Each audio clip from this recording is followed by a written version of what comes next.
So people come here in the back of a lorry or on a boat across the channel as an asylum seeker, and being softies, we say, yeah, okay, all right, you can stay. Now, over 50 people a day come into Britain because they say, oh, my uncle's there, my nan's there, my little kid's there. And so what's really happening is we let people across the channel. It isn't just them that come. Ultimately, their whole families come as well. We must be absolutely mad. In America, what Donald Trump is doing already is deporting people who come into America illegally. And far from being the monster, now over 50% of Britons think Trump is doing the right thing. There are moments in a nation's political history so shocking, so deeply disorienting that they shape the very foundation of our democracy. What happened in Dublin this week wasn't just a headline. It wasn't a viral clip. It was a cry from the heart of a wounded nation. A moment of reckoning that peeled back the layers of political performance and forced us to confront a chilling question. What is happening to Ireland? The fiery exchange between Nigel Farage and a group of Rama's protesters was not merely a disagreement. It wasn't just a clash over Middle Eastern politics. It revealed something far more profound and far more disturbing. Before we continue, a quick favor.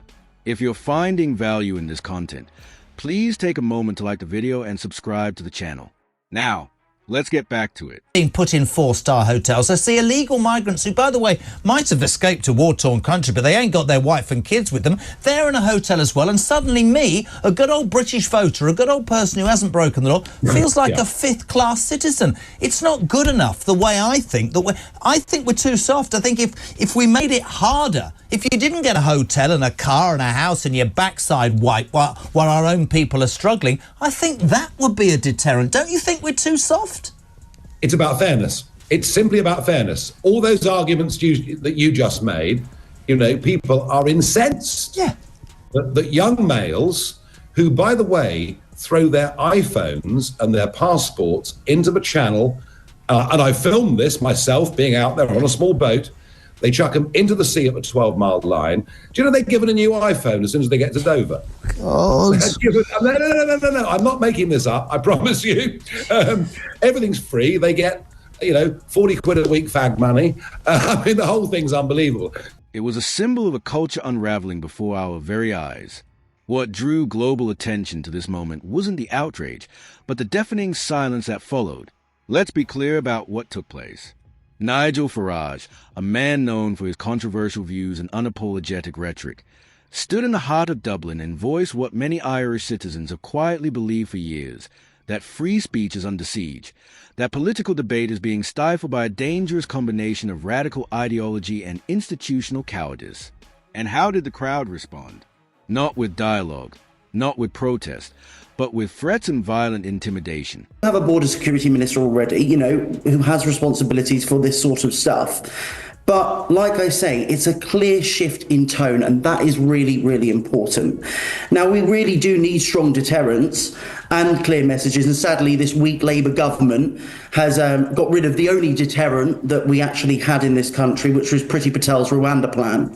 Now, sadly, you have people like Kay, who I'm sure is really well-intentioned, but unfortunately, when we say, it's absolutely fine if you come to this country, we'll welcome you with open arms, I think it frankly encourages people to cross the channel and make that dangerous journey. And I think we really need to be clear that if you do come to this country, you will not be welcomed with open arms, you will not be living off the British taxpayer, and that you will be deported. Okay, he's got a point, hasn't he? The immigration and deportations are two separate issues. We have a Minister for Immigration, and the decisions that he or she makes are things like what visas to approve, what are the skill shortages. But the idea of deportations is something entirely different. This is about removing people who have no right to be here, whether they are failed asylum seekers or their visas have run out. We should separate these issues, shouldn't we? We witnessed something deeply unsettling, the breakdown of civil society. But what truly shook people wasn't just the chaos in the streets. It was a deafening silence from the Irish government. Where were the defenders of democracy? Where were the voices meant to rise together and say, we may not agree with Nigel Farage, but he has a right to speak? Where were the Taoiseach, the ministers, the journalists who so often claimed to stand for liberty? Instead, all we saw was a wall of silence. But the really interesting thing, and what nobody seems to want to talk about, is what is GDP per capita? What is wealth? How do we measure it by the individual? And once again, it was down. And here's the thing. Since the fourth quarter in 2022, GDP per capita has increased in 2 quarters, but fallen in 6. We are getting poorer. And yet it seems to me the only way we get any GDP growth at all is through mass migration. Why? Because there are more people. So the economy is that little bit bigger, and that's what GDP measures. It measures the size overall of the productive economy. I think it's becoming clearer and clearer that mass migration is making us poorer as a country in every way. Interestingly, since the mass migration experiment began, productivity has fallen as well. And I remember for so many years, people saying, look, Nigel, you may be right. You may have your concerns about population growth. You may have your concerns about cultural integration. But hey, they're all coming into work. It's good for the economy. So why don't you shut up and order another pint? Actually, what we've learned is the vast majority of those that have been coming in the last few years don't work at all. And those that do, if they're in low-skilled jobs, overall, are going to cost the economy in the long run. Not one word of condemnation from the political elite. Not a single rebuke for those who call for violence in the name of ideology. And that silence, it was deafening, because in that silence a message was delivered not just to Farage, but to every Irish citizen bold enough to speak out. You're on your own. Think about that. Imagine being a concerned parent in Dublin, watching your neighborhood transform into something unrecognizable. Imagine being a teacher, unsure whether you're even allowed to discuss certain topics in your classroom, or a student watching your university descend into a stage for political theatre and censorship. We'll see it happen across country after country after country. And I really believe that Westminster, the intellectuals, the liberal elites, just don't get it. They still are trying to brush under the carpet the issue of immigration. Just for example, 2.5 million more cars on our roads in the last 5 years. You haven't got to be Einstein to work out that if your population is rising between 300 and 500,000 every year, there are going to be more cars on the motorway. It doesn't need much to work out. That's increased pressure on social services. The concerns the British people have on this issue are not based on dislikes or hatreds on racism. They're based, I think, on plain common sense that we need to get a grip, we need to get control. So I don't see this issue going away any time. Imagine this. A British political figure, whether you admire or despise him, is nearly attacked in your own capital city, and not a single person in power speaks up. This goes beyond the issue of immigration. It strikes at the very soul of Ireland. We're witnessing a nation slowly drift away from the values that once defined it. Community, compassion, free thought, and courage. In their place, we see empty slogans, fear-driven narratives, and blind tribalism. And in the holes of power, silence.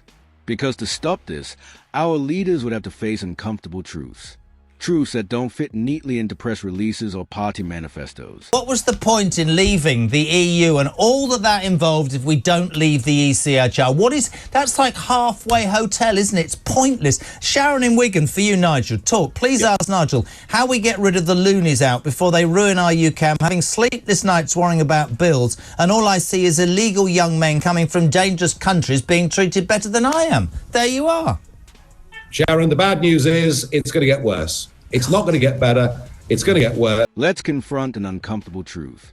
The streets are becoming increasingly radicalized, all under the guise of activism. We've arrived at a point where many protests are no longer rooted in justice. They are driven by the pursuit of power. And that power is now in the hands of individuals who show little regard for Ireland's history, its people, or its laws. Their aim isn't equality or dialogue. It's dominance and the suppression of dissent. Nigel Farage may have been their target this week, but don't be fooled. Their real objective is to erode Ireland's freedom. So, we must ask ourselves, how did we get here? How did a country that fought so fiercely for its independence become a place where speaking out against extremism can put you in harm's way? The reason we voted Brexit and the reason Penny's party got the massive majority in 2019 is we voted to reduce the numbers coming in, and the numbers have exploded I mean, honestly, unbelievable. 1 in 30 people walking on the street out there has come in the last 2 years alone. How did we go from the poetry of Yeats and the bravery of Michael Collins to viral clips of masked agitators calling for chaos? The tragic answer is that political class has enabled this decline through appeasement, cowardice, and a dangerous fixation on political correctness that has now morphed into cultural surrender. And it's a working class, the honest everyday people, who are paying the price. While politicians sip lattes in Leinster House and release Polish statements about inclusivity, real families face real violence. Communities are being silenced, expected to accept rising crime, anti-Semitism, misogyny, and fear, all under the banner of diversity. And when they dare to speak out, they are smeared as far-right extremists or worse. The answer is we have to have net migration at zero. It means skilled workers can come, we can go work abroad, we have to have a freeze on the total numbers of those coming in. The label far-right has become less about identifying real extremism and more about silencing anyone who dares to question the status quo. It's the label used against protesters in Dublin who raise concerns about unchecked mass migration. It's used against whistleblowers who expose uncomfortable truths about asylum-related crime. And now it's being thrown at Nigel Farage, a man who, regardless of your opinion of him, stood firm in the face of an angry crowd and defended core democratic values. You don't have to like Farage. You don't have to agree with everything he says. But if you believe in free speech, democracy, and the rule of law, what happened in Dublin should concern you deeply. Because this isn't just about him. It's about all of us. It's about whether we are willing to protect the values that define us, not from external threats, but from forces within our own society. Here's the most heartbreaking part. Millions of Irish citizens feel the same unease. They see what's unfolding. They feel the tension creeping into their communities. They hear the stories the mainstream media ignores. They know something is wrong, but they're afraid to speak out. And who can blame them? When Farage is publicly harassed and the media applauds. When government leaders remain silent while extremists call for violence. When cultural institutions choose comfort over truth, why would any ordinary citizen risk raising their voice? This is how freedom dies. Not with a bang, but with silence. But it doesn't have to be this way. Ireland is still a proud nation, home to courageous people. This dark and troubling moment can become a turning point if enough of us find the strength to speak out. Not for Farage, not for any political party, but for Ireland itself. The real question now isn't do you agree with Nigel Farage? It's do you believe in the right to speak freely even when it's unpopular? Do you believe violence and intimidation must never be allowed to win? Do you believe the government has a duty not just to protect its citizens physically, but to uphold their dignity, their intellect, and their spirit? If you do, then now is the time to speak. The silence from Dublin's leadership this week wasn't just cowardice. It was a betrayal of every Irish citizen who still believes in truth, integrity, and democracy. If we don't push back now, if we don't demand better, the future will be shaped by the mob. And when that happens, we'll only have ourselves to blame. So, if you believe this message matters, if you believe Ireland deserves better, then subscribe, share, and let your voice rise above the silence. Thanks for watching and see you in the next.